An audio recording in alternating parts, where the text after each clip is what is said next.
Another American hostage held by radical Islamists has died. Photojournalist Luke Summers has been held by al-Qaeda in Yemen since 2013. He was murdered this weekend after a second brave attempt to rescue him. Ed Husain is senior advisor for the Tony Blair Faith Foundation and an adjunct senior fellow at the Council of Foreign Relations. He's also the author of the book, The Islamic: Why I Became an Islamic Fundamentalist, What I Saw Inside, and Why I Left. Ed, thanks for joining us today. Delighted to have you here. Governor, thank you for having me. I want to start with a comment that Hillary Clinton made this week, and I found it interesting, not just because of what she said, but the fact that it was scripted, which means to me this was not impromptu. She intended to say this.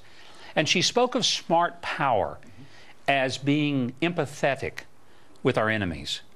Now, I'm having a hard time understanding, how are you empathetic with people who would cut the heads off of children and put their heads on a stake?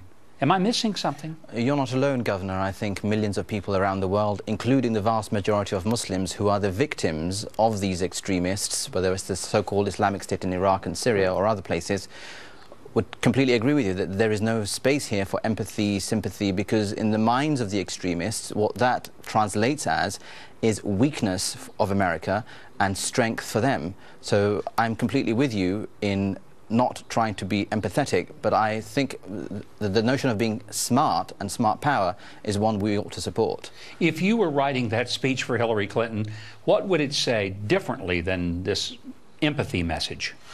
I would not use the word empathy. I would use the word deepen our understanding in order to beat them. Because unless we understand their motivations, i.e. political, religious, philosophical, theological, we are not going to beat them. At the moment, we're weak on those issues, not least because we don't talk about religion and religious ideology in the public domain in the West anymore. On the other side, they do. And in order to understand the new ideological threat, this is a new form of communism. America's been phenomenal in defeating communism. America is well equipped to also defeat extremist ideology that masquerades itself as Islamism. That's where the debate should be, on undercutting the theological, the political, the philosophical strength which the extremists have. You know, Ed, you just said something to me that is very significant, because you specifically said that this is a religious issue and you can't understand it and you can't combat it without looking at it from that perspective. Yet we're kind of pushed over on the side and told that's politically incorrect, never bring up the fact that this is a religious passion for the people.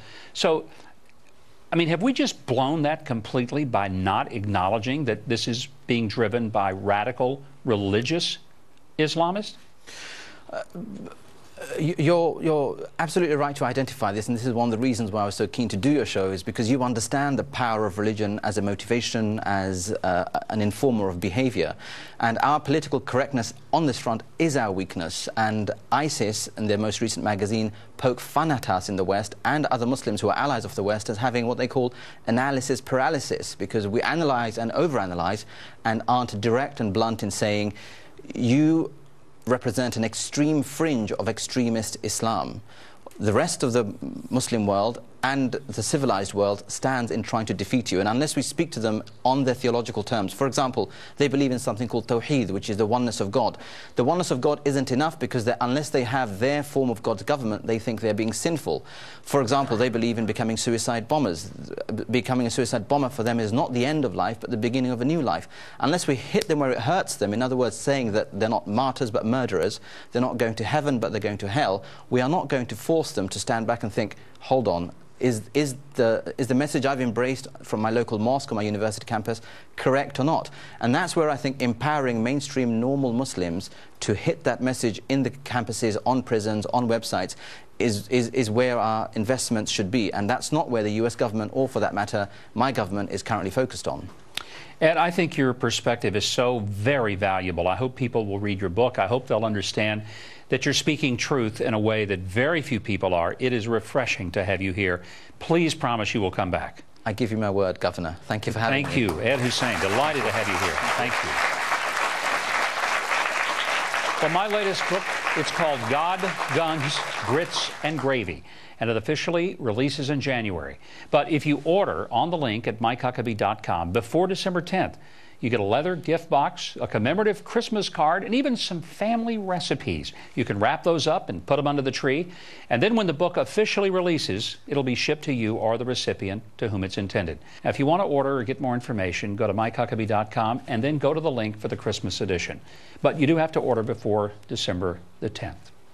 Well, the Obamacare advisor who said Americans are too stupid to recognize the deceptions in the health care law is now facing a congressional committee to explain himself next week. Is Jonathan Gruber smart enough to dig himself out of the hole that he's dug himself in? We'll find out when we come back.